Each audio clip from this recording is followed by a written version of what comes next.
Scene 14. The confrontation. The banquet was in full swing. Guests laughed and drank under rows of golden lanterns. Lady Lian, poised and flawless in her silk, waited for Serene to enter the pavilion. Serene stepped forward, her robes brushing softly against the polished floor. Her eyes scanned the room, calm, steady, aware. She had known this moment would come. Her sister leaned toward the visiting official, whispering instructions. The trap was set. Serene's lips curved into a faint, imperceptible smile. She approached the pavilion with deliberate grace, her voice carrying over the gathered guests. Ah, what a delightful night for poetry and company. Surely none would want shadows where there should be light? The official, expecting secrecy and shame, froze.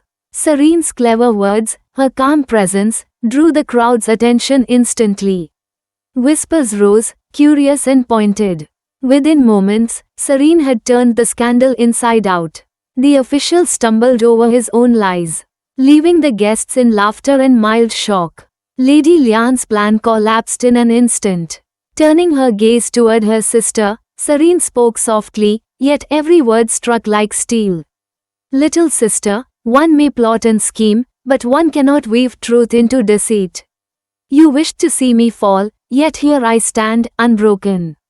You may continue your games, but remember this, the heart that endures cannot be conquered by shadows. A hush fell over the pavilion. Lady Lian's painted smile wavered. And even Zhu Liang's jaw tightened as realization sank in. Serene turned, her eyes finding Wei Jian in the crowd. He stepped closer, silently offering her the support she had learned to value above all else. Her heart, once fragile and scarred, beat strong. She had faced betrayal, survived it, and emerged wiser, tempered by the fires of her past life. And for the first time, Serene allowed herself to think not of revenge, but of life she had reclaimed. Scene 15. The final defeat. Weeks passed, and the schemes of Zhu Liang and Lady Lian grew ever more desperate.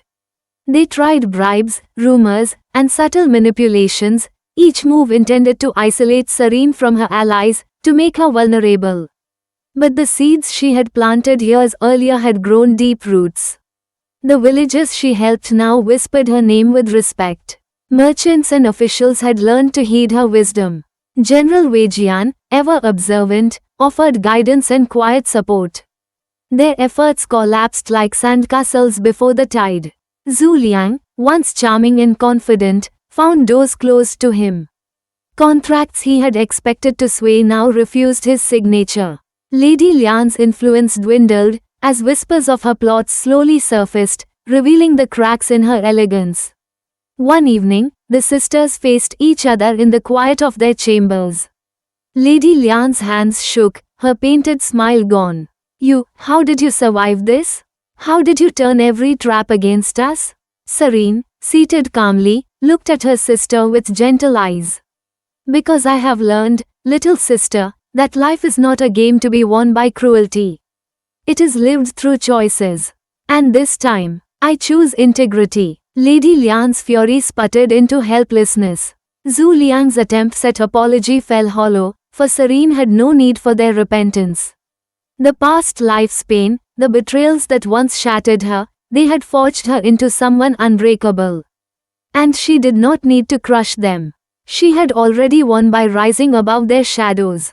Scene 16. Life reclaimed. Months passed. The Wen household prospered. Grain reserves saved countless lives during the famine. Serene's father, now older but content, smiled often, proud of the daughter who had grown into both wisdom and courage. Wei Jian remained a quiet presence by her side. Their connection had grown, tempered by mutual respect and shared purpose. Not yet spoken in words of love, but understood in glances, small acts, and shared moments of danger and relief. One evening, under the soft glow of lanterns in the courtyard, Serene stood alone for a moment. The wind tousled her hair. She remembered the cold stone of the prison, the falling blade, the despair of betrayal. She breathed deeply. A soft smile touched her lips. This time, she whispered to the night, I have lived differently.